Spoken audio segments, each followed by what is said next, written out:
છેલ્લા ઘણા સમયથી આપણે રાજકારણની અંદર એવી ચર્ચાઓ જોઈ છે કે આમ આદમી પાર્ટીમાં અંદરો અંદર ડખા ચાલી રહ્યા છે અને ક્યાંક એકબીજાની સાથે એ લોકોની હરીફાઈ પણ છે. પણ હવે એક એવો કિસ્સો સામે આવ્યો છે કે જેના ઉપરથી આ વાત ક્યાંક સત્ય હોય એવું લાગી રહ્યું છે.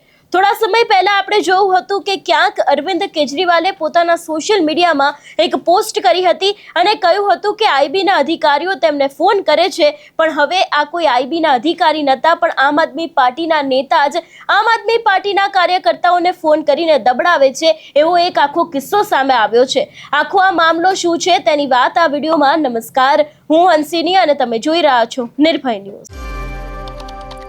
ગુજરાતમાં એક તરફ ધીરે ધીરે રાજનીતિ છે તે અત્યારે હાલ જામી રહી છે. આપણે જોતા આવ્યા છે કે સ્થાનિક સ્વરાજની ચૂંટણીના પરિણામો સામે આવ્યા એ બાદ અત્યારે હાલ જે મોટા મોટા પાર્ટીના નેતાઓ છે એ લોકો એક બાદ એક ગુજરાત પ્રવાસ કરી રહ્યા છે.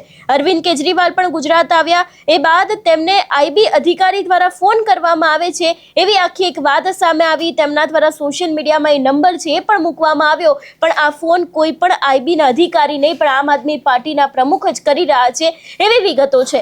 આખા મામલાને લઈને વાત કરવામાં આવે તો આઈબીના નકલી અધિકારી બનીને પોતાના જ પક્ષના કાર્યકર્તાઓને ધમકાવવાના હાઈ પ્રોફાઇલ મામલામાં હવે આણંદ સાયબર ક્રાઇમ પોલીસે મોટી કાર્યવાહી કરી છે. પોલીસે વડોદરા આપના પ્રમુખ અશોક ઓઝા અને આણંદના નીતિન પટેલ નામના શખ્સની સત્તાવાર ધરપકડ કરી લેતા રાજકારણ ગરમાયું છે. આ આખા કૌભાંડનો ભાંડો દિલ્હીના પૂર્વ મુખ્યમંત્રી અરવિંદ કેજરીવાલની એક સોશિયલ મીડિયા પોસ્ટને કારણે ફૂટ્યો છે. મળતી વિગતો અનુસાર થોડા સમય પહેલા અરવિંદ કેજરીવાલે સોશિયલ મીડિયા ટ્વીટ પર એક પોસ્ટ કરી હતી જેમાં તેમણે આક્ષેપ મૂક્યો હતો કે ગુજરાતમાં એક ચોક્કસ મોબાઈલ નંબર પરથી આપના કાર્યકર્તાઓને આઈબીના નામે ધમકાવવામાં આવી રહ્યા છે અને દબાણ કરાઈ રહ્યું છે. આણંદ આપના કાર્યકર કેશવ ચૌહાણને પણ બરાબર આ જ નંબર પરથી ધમકીભર્યો ફોન આવ્યો હોવાથી તેમણે આણંદ સાયબર ક્રાઇમમાં સત્તાવાર ફરિયાદ કરી હતી. સાયબર પોલીસે જ્યારે કેજરીવાલને જાહેર કરેલા આ નંબરની ટેકનિકલ તપાસ હાથ ધરી ત્યારે જાણવા મળ્યું કે આ નંબર આણંદના નીતિન પટેલ નામના વ્યક્તિ પાસેથી એક્ટિવ જોવા મળ્યો છે. પોલીસે તાત્કાલિક નીતિન નામના વ્યક્તિની આકરી પૂછપરછ કરી ત્યારે આખો આ મામલો છે તે ઉલટો નીકળ્યો. નીતિને કબૂલાત કરી કે વડોદરા આપ પ્રમુખ અશોક ઓઝાએ તેનો નંબરનો ઉપયોગ કરીને નકલી આઈબી અધિકાર તરીકે ફોન કર્યો છે.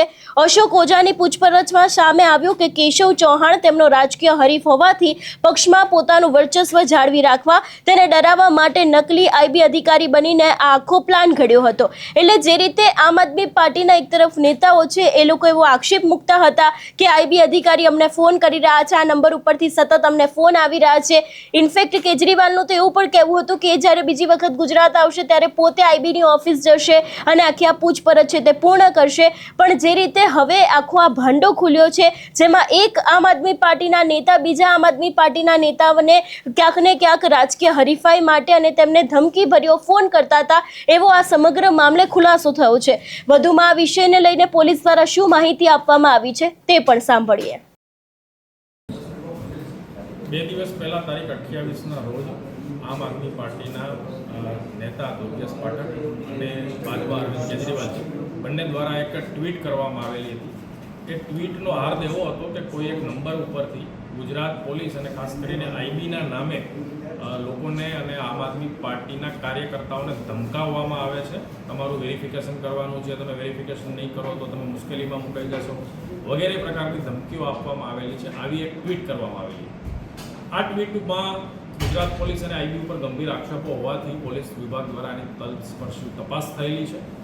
તપાસના અંતે એવું ફલિત થયેલું છે કે આ ફોન જે ટ્વીટમાં જે વાત છે એ કોલ છે એ કરનાર માણસ નીતિન ડોબરિયા આણંદમાં રહે છે અને નીતિન ડોબરિયાએ આ ફોન આવો કરેલો હતો અને આ કોલ એણે બરોડા શહેરના આમ આદમી પાર્ટીના પ્રમુખ અશોક ઓઝાના કહેવાથી કરેલો હતો. અશોક ઓઝાની હાજરીમાં જ અશોક ઓઝાના કહેવાથી નીતિન ડોબરિયાએ આ ફોન આમ આદમી પાર્ટીના બીજા એક નેતા જે દિલ્હીથી હાલમાં બરોડા આવેલા છે પાર્ટીના કામ માટે એવા કેશવ ચૌહાણને કરેલો હતો અને એને ધમકાવેલો હતો.